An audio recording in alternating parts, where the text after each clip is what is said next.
Italia. My name is Josette Mentisano Weber, and I am a volunteer here at Casa Italia. This has been a glorious year for the Italian Cultural Center at Casa Italia. First, we had the blessing to have the founder of the Italian Cultural Center back at Casa Italia. The founder is our dear Father August Vecoli. Father August.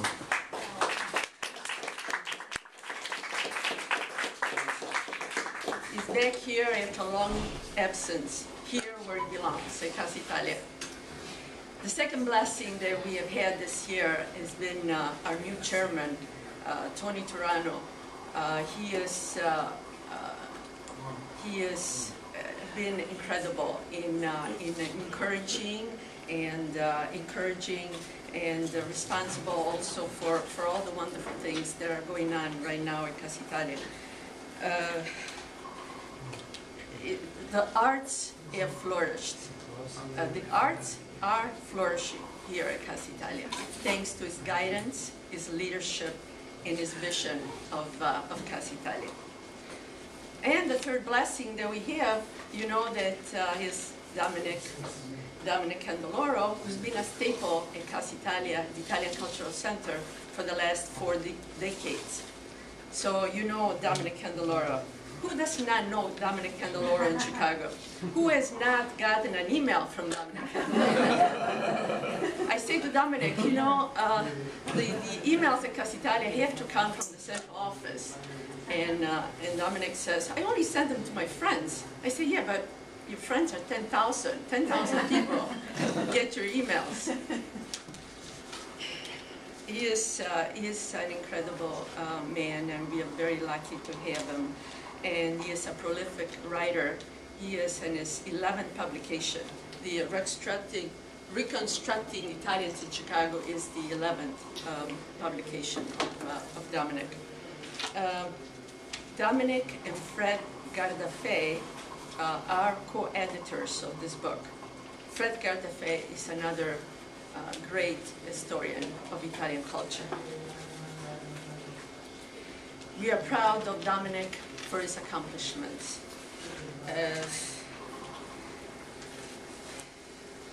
Dominic, Fred, the Italian community in Chicago is grateful for writing and for promoting and recording for the future generations all that Italians have done in Chicago and all that the Italians have gone through since they came to this country. But without you, Dominic and Fred, the history of our culture would have been lost. I leave it to Dominic and the authors to give you more details on the book.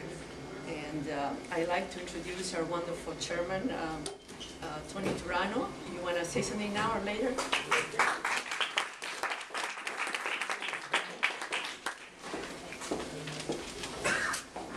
Thank you, Josette. Josette is, I actually asked if you're going to say something about me, make sure it's very humble, you know, because it is, I should not get the credit for what goes on here at Casa Italia, and especially for reconstructing Italians in Chicago. This is all due to Dominic and all the wonderful authors that contributed to this book. I've been very blessed to actually be nominated and elected to chairman of Casa Italia for this year. And whatever success that continues at Casa is simply because of the fact that the predecessors, my predecessors, all the hard work that they put into this place, all the volunteers that we have, such as Josette, such as Dominic. He's also the curator of our library, as you guys know. And in fact, I mean, if you take a look, if you get the opportunity, walk through this building today. And this is mostly thanks to Dominic and to Josette. So I just wanted to welcome you to Casa Italia today. Hope to see you at all of our events. And please, as you go out, sell our book. Thank you.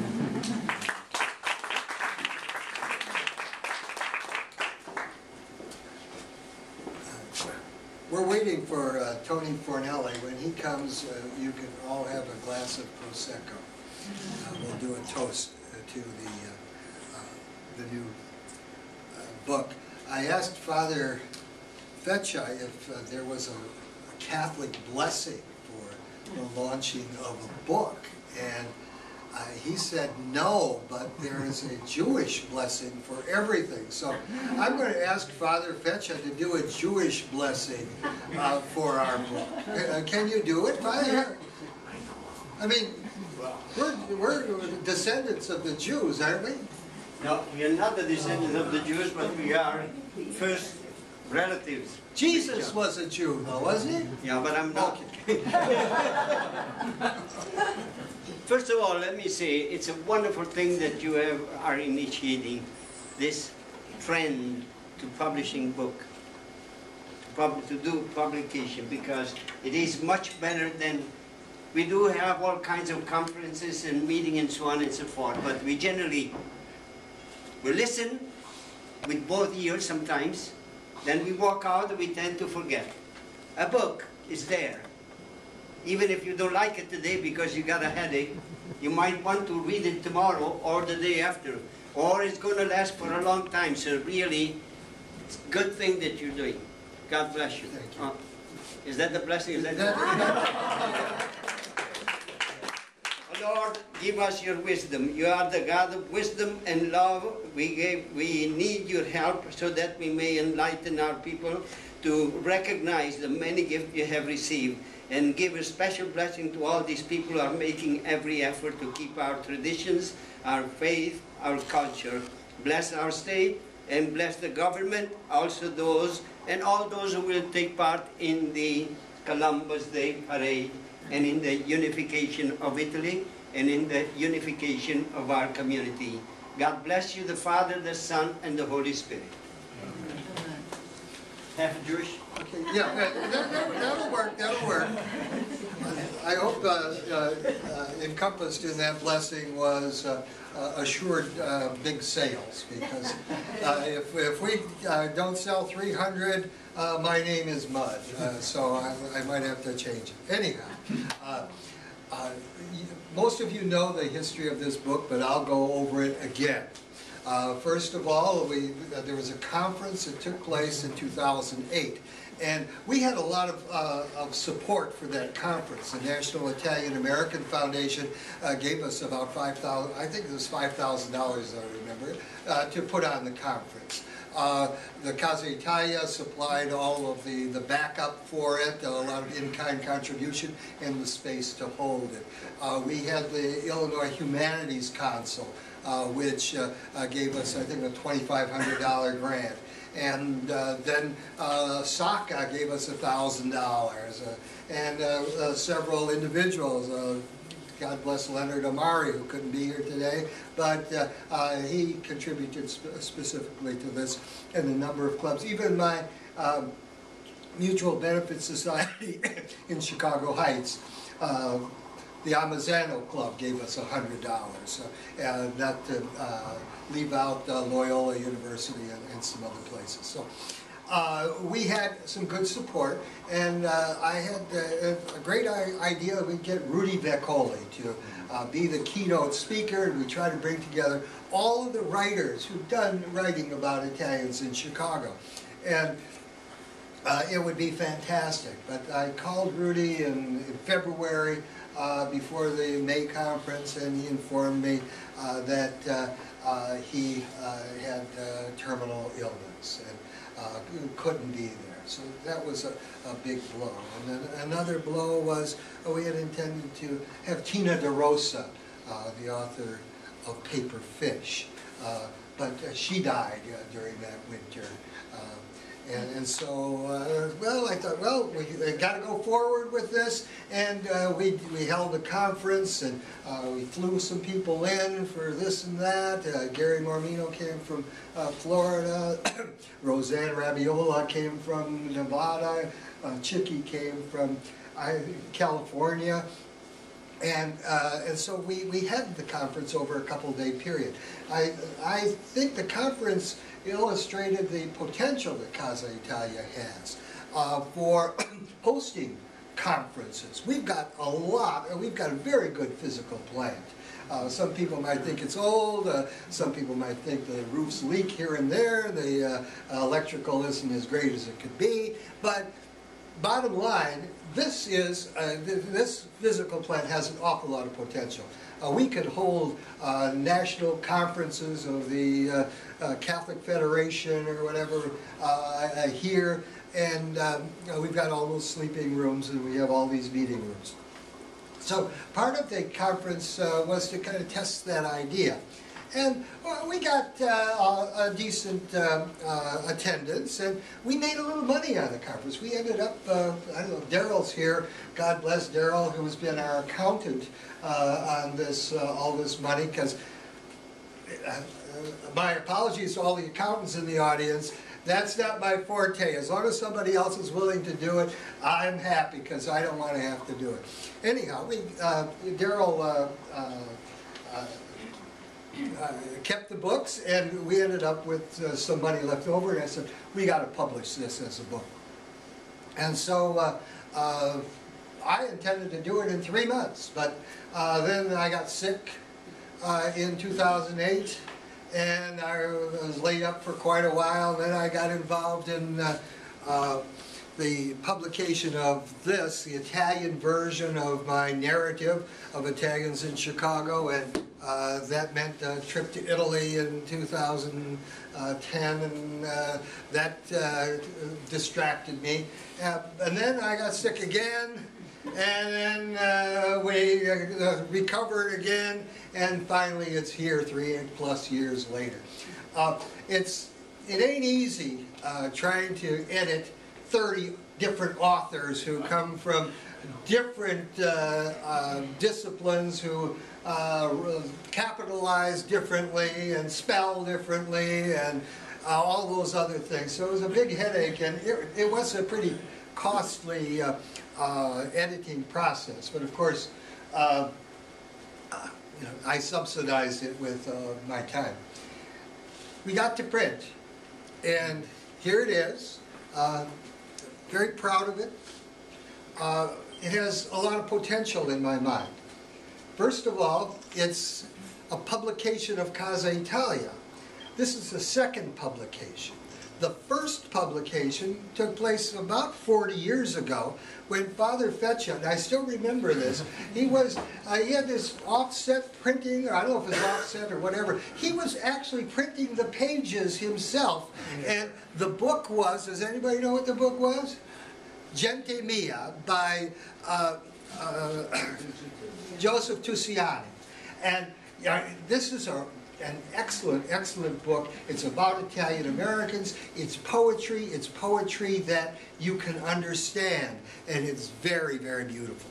Anyhow, so I say in the introduction, if our book is half as good as the Tusiani book, it will be a wild success. So think of it in that terms. I think my vision of Casa Italia is that it's multi-purpose, and that it's a place for people to come and celebrate, and it's a place for people to come and study and preserve the past, the Italian-American past. And as you all know from listening to me harangue, we're in danger of losing the history of our parents, grandparents, great-grandparents. As time goes on, we're merging into the general American culture, and if somebody doesn't step forward, then it will be lost. It will fade. And we've got to do it. We've got to do it now. We've got to do it boldly. And we've got to put it in, and you, as the writers among you, have done your part. You've done a good job. What this book does is it creates a sampler. There are 30 different samples of Italian America, writing about Italians in Chicago. And, if you can't find something in here that appeals to you, well, you're dead. You're intellectually dead. And we pray that you're not intellectually dead, and that each person finds something, finds an author, reads about Tony Sorrentino and his early life, and is motivated to get. Tony wrote a number of books. One of them was the history of the Joint Civic Committee, in fact. And go to that. Or we have the book or the article that Mickey did on the Black Hand. Mickey's got a whole book on the Black Hand. Mickey's also coming out with a book on organized crime in Chicago, explaining it, and he does a masterful job of putting it into context, so it's not just Italian organized crime, it's not the mafia, and it wasn't imported from Sicily as the popular stereotype goes. And so we're breaking stereotypes here. We're also giving us an image of women, positive maybe, and maybe puzzling, and Chicky has her article in here. And we've got some live people and some dead people who have written, and one of them was the real pioneer from the 1920s, Giovanni Schiavo, who wrote about Italians in Chicago. He was a friend of Jane Addams, and she wrote the introduction to his work. We have just a few pages from Schiavo, but this could lead people to there. It could lead people to our library. Over and over again, the book says, you can find more about this in the Casa Italia library. And we have a bibliography and that goes for pages and pages. And this book, somewhere in this book, is just about every imaginable source of information about the history of Italians in Chicago. And so it could be a launching pad for scholars to go further. It could be, it's a checklist. If you're writing about Italians in Chicago, you go through here and you make sure that you have consulted every relevant source that's listed here, then you've done your homework, you've done a good job. Also, this book promotes 30 different writers, and some of you are scholars in teaching positions. Some of you are novelists and creative writers. Others of you are just telling your own story who are in the book. But this is important because your profile will grow, and the whole idea about Italian Americans as writers who care about their past is being enhanced. And so I think it has a lot of potential in that way. It has a further potential in that if we sell enough of these books, and I think every library in Chicago should have a copy, Illinois, etc. And we'll market it. And I welcome marketing ideas. And I ask you, especially if you're an author, to push it as if it were your book totally, instead of you being a part of 1/30th of the book. Buy into it. It's yours. It's your book. If we do that, then there's intention, and we'll make some profit. We'll put that money into a second book. And of course, I've already got the subject for the second book. It's women in Italian American history of Chicago. And it'll be the same sort of thing, a sampler, giving us a lot of different stories, a lot of different leads for additional reading, etc. So I'm going to start. I've already started on the second book, and I'm looking for people who would like to volunteer, especially women scholars, and people that tell stories of the women in their families, and people who might want to do research on demographic research on Italian American women. So I'm very pleased. This is a special day. I think that this weather was ordered up. We've had maybe 10 days of the most beautiful weather in the world, and that was, God is sending that as a message that this book is important to Him. But I want to ask, we're going to Skype Fred Gardaphe, the co-editor. Fred, I did most of the grunt work, but Fred gave us the cover, the sponsorship, and if I hadn't had Fred as a co-editor, I don't know if I would have been gone forward with the project. So we're going to Skype him, and he'll be on the screen, and he can see you and hear you, and we'll do a 10-minute call or something like that to him right now.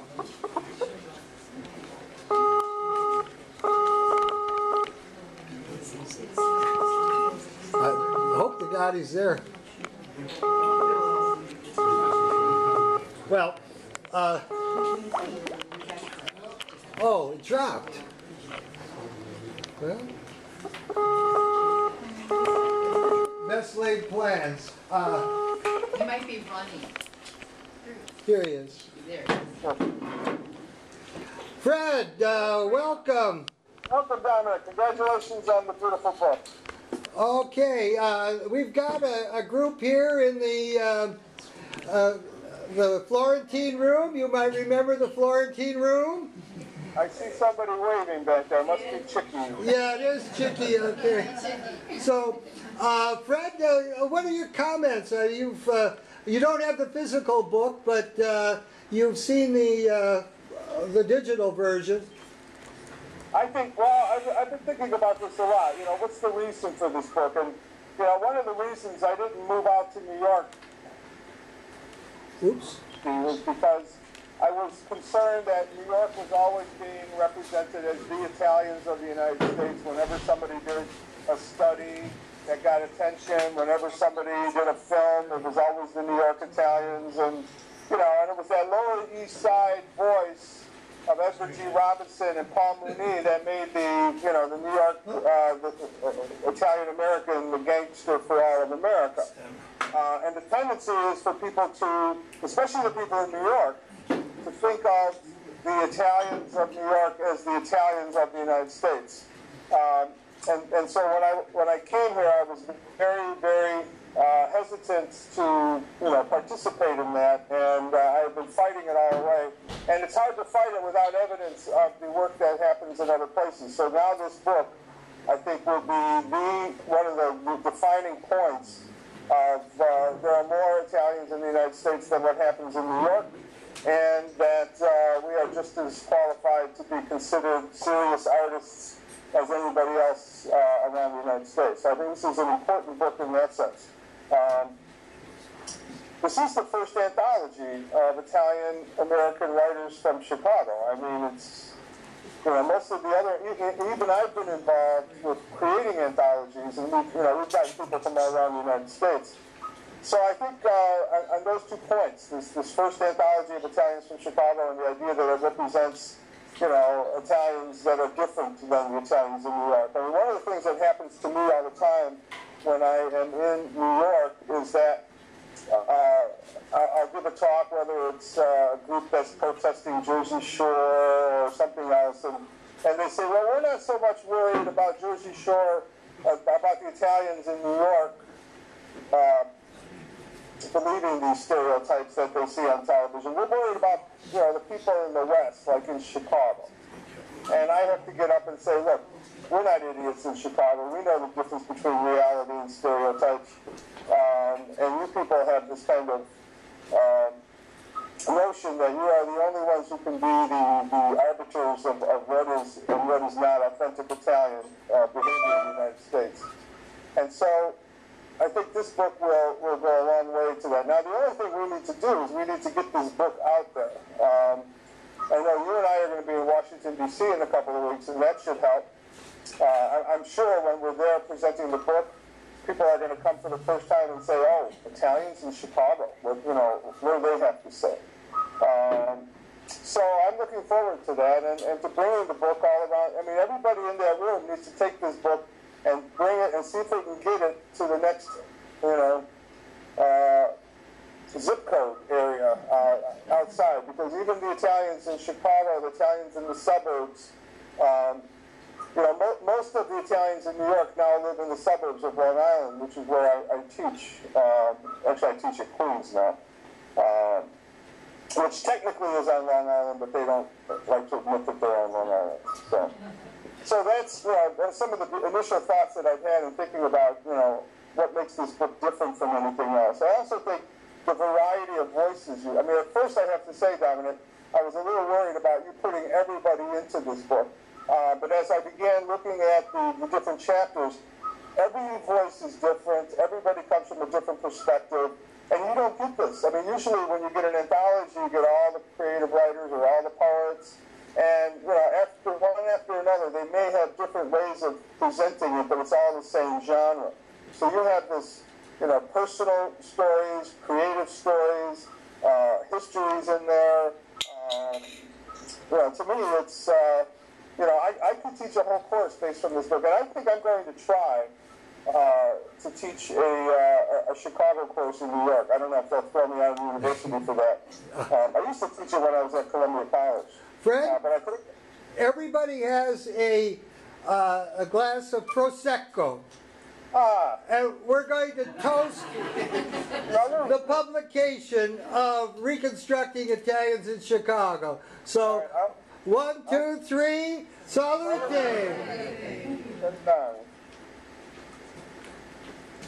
Okay, and you said Cent'anni. Well, it's a book. It's going to live forever. To live 100 years. Yeah. Okay, so... And then the 100th anniversary, we'll do another Cent'anni just to make sure. Okay, well, everybody come back to celebrate the centennial of the book.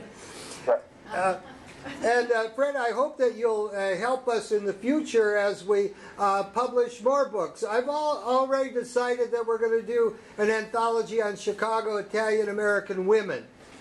Wow, great. And sort of the same thing with eclectic sources and newspaper search of the term Chicago Italians and that kind of thing. Wonderful, wonderful. This is a great beginning, as Ralph Emerson said to Walt Whitman, I greet you at the beginning of a great career. It's appropriate that we congratulate Fred on the article from the University of Wisconsin. Yes. Congratulations. Hey, how did you see that? Very proud. Thank you. Thank you. I get a publication from the University of Chicago. I'm also an alumni from the University of Wisconsin. Oh, I had no idea, Ron. I had no idea that you were... Absolutely. Great, great. Well, that turned out, they asked me originally, when I was at the University of Salerno last semester, I had a Fulbright teaching, which, by the way, I think we need to create a conference where we all go to Campania or Calabria, because it's a beautiful region. I didn't want to leave. I didn't want to pay that. But the University of Wisconsin called me up and asked me to write about what my experiences were like moving from Chicago to Wisconsin. And I wrote that little piece, and then they decided to do more work, and they found this chapter of this book that Alfred Lubrano wrote, and then they came. We almost got thrown in jail, Ron, for taking that picture out in front, because we did it out front of O'Hare Airport, and the police came and they said, you can't take pictures out here. But we eventually were able to take the picture. So thanks for recognizing it. Well, not only that, but in my travel, I always meet you in Montclair University and other places. So yes. Very, very proud of you, Fred. I'm proud to be your friend, too. Thanks. All right. Hey, also, I meet your friends when I'm in Italy, too. So. Salute. Okay.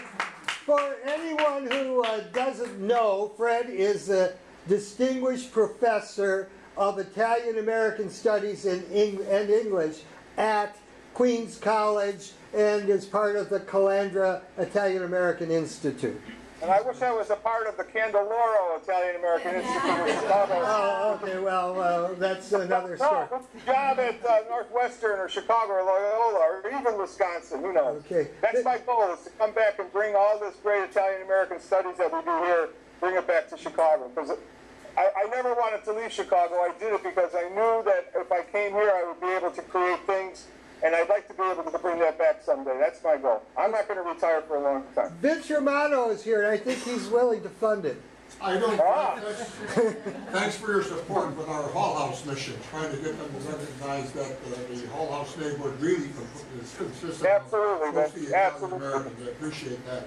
But anyway, what is the article that you wrote to the University of Wisconsin? Very briefly, what was it about? Okay, very briefly, they asked me to talk about what was it like to move, to be in Chicago, and what effect did the University of Wisconsin have on me. So I wrote, and they gave me 500 words to write it. And then they said, well, look, we would like to make this a feature. And one of our researchers found a chapter of a book by the name of Limbo, blue-collar kids who became white-collar adults. And it's written by Alfred Lubrano, who was a writer for the Philadelphia Inquirer. And he wrote this book, and he actually portrays Melrose Park in a pretty negative way. But it was, I think all in all, as Ron said, it was vale la pena. You know, it was worth the mistakes that he made and to get the story out. But basically, it was like the impact that an education had on me moving out of Melrose Park. Now, for the first time in the last few years, I've been revealing the aspects of my life that I hid for many years, of growing up in Melrose Park, and I've learned not to become ashamed of that, and to embrace it and to move on. Problem is now, with the story getting out there, people want me to stay in that. They said, we want you to tell more stories. And so what I'm going to do now, my next project is I'm going to write a story about a kid like me who grew up in Melrose Park and came out of it and so on, so that people can see the realities of it, and not just the fantasies that are created. Because I really think that the fantasy of things like organized crime and so on just have overshadowed us for too long. So that's my goal in the next year or two, to finish this book, but to do it in fiction, because I don't want anybody to think that I'm talking about them even when I am. Any more quick questions? The article goes a long way because there is a very good picture of you on the front page. Okay, good. Chicky? Fredo, my brother, I just want you to know that I've always known that you have been the male version of Maya Angelou out of Melrose. I'm very proud of you. Thank you, thank you. And I'll see you in Tampa in 2 weeks. Okay, thank you very much, Fred. So long, and see you soon. All right, keep sending us this good weather. Okay, yeah.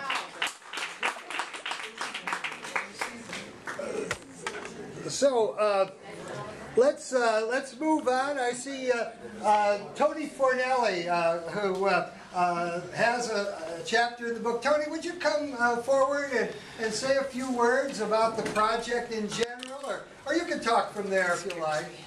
I'm sorry to be a little late, but I got tied up with some problems. This is, I think, a culmination of 40 years of involvement with Dominic Candeloro.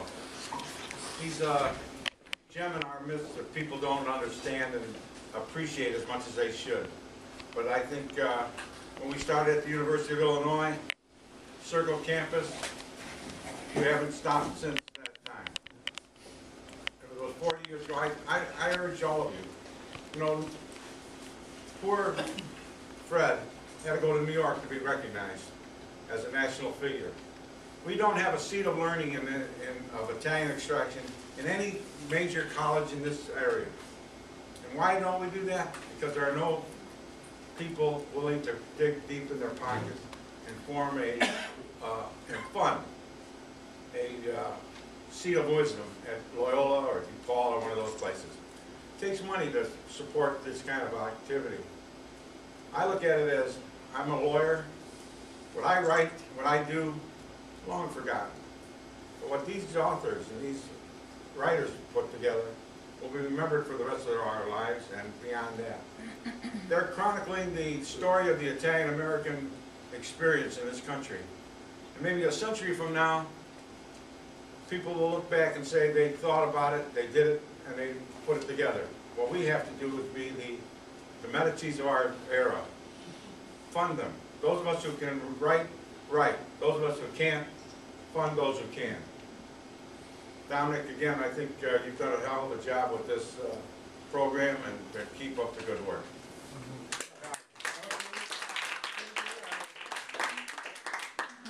I'll be over to wash your windows. Anything else you'd like. Tony's contribution to the book is an important one. He writes about the experience in putting together the Festa Italiana for, was it 15 or more years? About a dozen years. What's it? About a dozen years. Dozen years? Tony spearheaded the Festa Italiana that took place on the lakefront in various locales.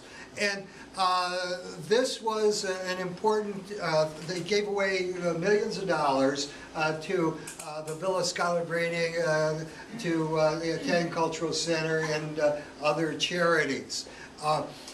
This is the, and then Tony is also the publisher of the Franoi. He's a backer of our library. He's one of the founders of Casa Italia. So his story is an important one in itself, and that chapter about the Festa Italiana is an important chapter in the history of Chicago and Chicago's view toward ethnicity. We want to thank you, Tony, for all the support that you've given us here at the Casa and cultural things that have happened. And I have to add this. Throughout the time when Festa Italiana was going, Tony always made room for the arts and always supported us with prize money for artists who participated in the Festa Italiana, etc. So he has been a Medici himself, and now if we can find a dozen Tonys to step forward, maybe we can, and this is, the only thing that would make me happier than the publication of this book is to learn of the establishment of endowed professorship in Italian-American Studies at, say, Loyola or DePaul or wherever. In any case, let's thank you, Tony, and let's move on to the program in alphabetical order. Let's go with Kathy Catrombone. Gave us a wonderful how to write a book about your neighborhood or about your ethnic group or about your family. Kathy, come forward.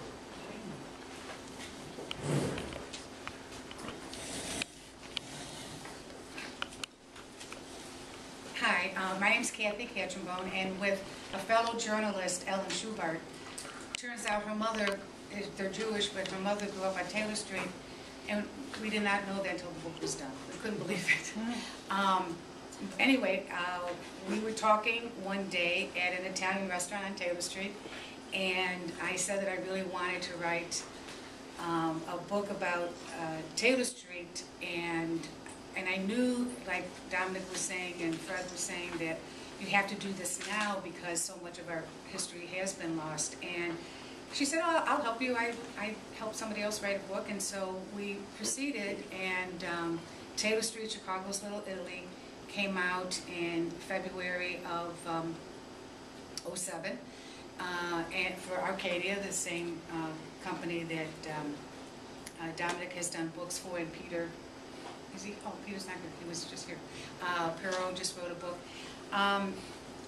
And when I was doing it, I realized it was just such the tip of the iceberg, that one neighborhood has so much history, and I really hope to be able to do more on it.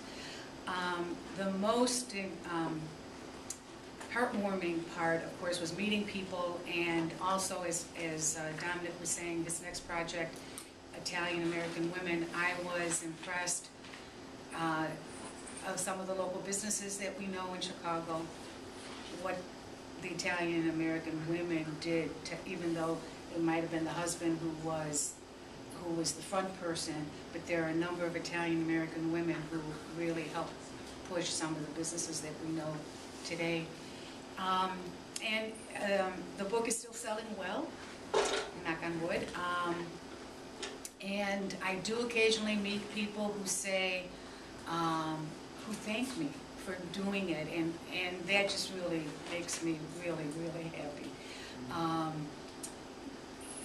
That it touches people in a certain way, and I've talked with some, because we've had a couple of Italian-American festivals on Taylor Street, and in the past few summers, and so I've met younger people who, I'm here because I grew up listening to stories about my grandpa talking about this neighborhood, so they come and they look around and they look for addresses that they know that their grandparents live.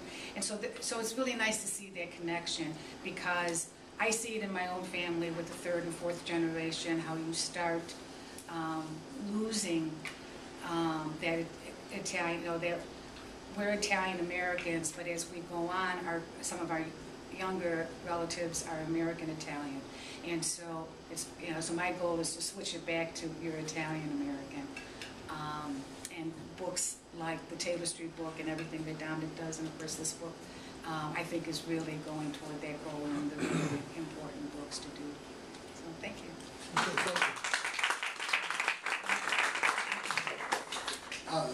Next we'll call Paul Ciminello.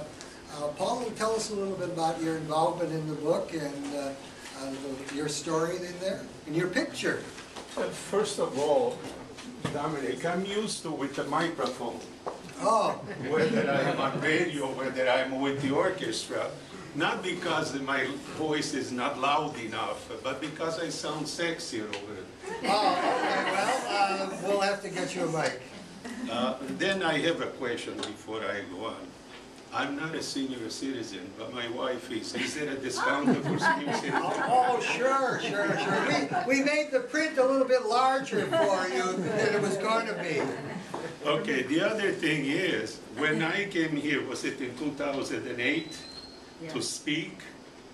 I didn't know what it was all about. I didn't know you were going to put it in print. If I knew that, I would have said better things about myself. Oh, okay. And I would have given you enough material to fill the book. The other thing is, you have a picture of me there with another lady. I hope my wife won't kill me when I get home. Anyway, I have known Dominic Candeloro for many years. He has done so much for Italy and Italians living here in America. He has published many books, which I have read and bought, and I hope you will do the same today. I give them as a gift also. I buy a few and give them as a gift. I send some to Italy also, and I hope you will do the same. When I came here, really in 2008, I had no idea. I just said things that have happened to me, the real thing. I talked about coming on the train from New York when I arrived from Italy, not knowing English, and trying to make the ticket, the man that was checking the ticket, asking him where the restaurant was because I was hungry and he got angry. I don't know why. Maybe he thought I was asking him for food or for money, I don't know. But anyway, what I went through eating at Harding on Wabash for less than $2. I used to have a cup of coffee, corned beef and cabbage, and a piece of pie when I was going to school to Roosevelt University. That was 3 times a week.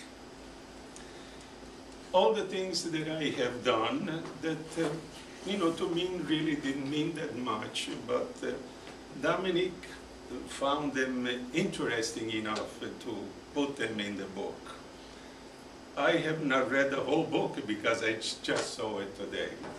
But I hope you will buy it. I hope you support Dominic in everything that he does, because he does it for us Italians living here.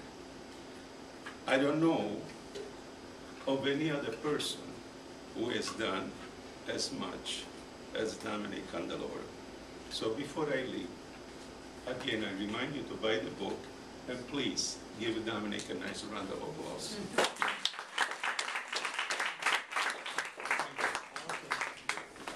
Well, now I don't mind not being able to hear anyone at my wake or at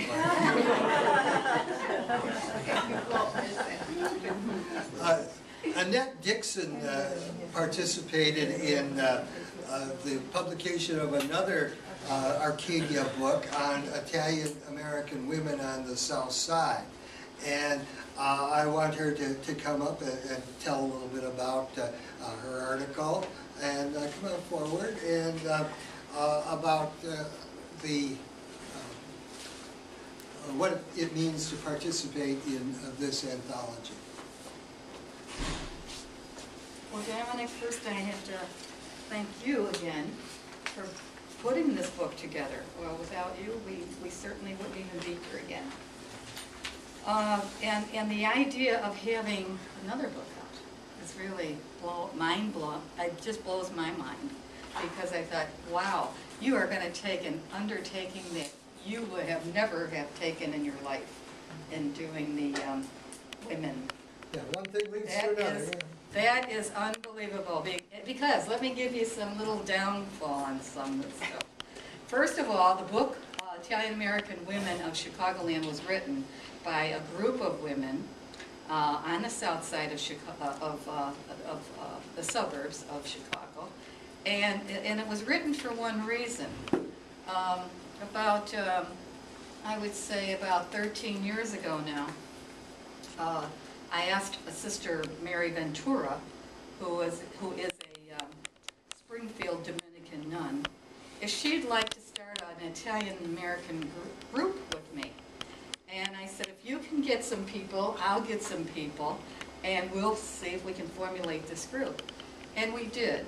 And so in those 13 years, about, I would say, 12 or 13 members decided that they would compile their narrative information and put it down in writing. And of course, everybody, as someone had said, has their own way of writing.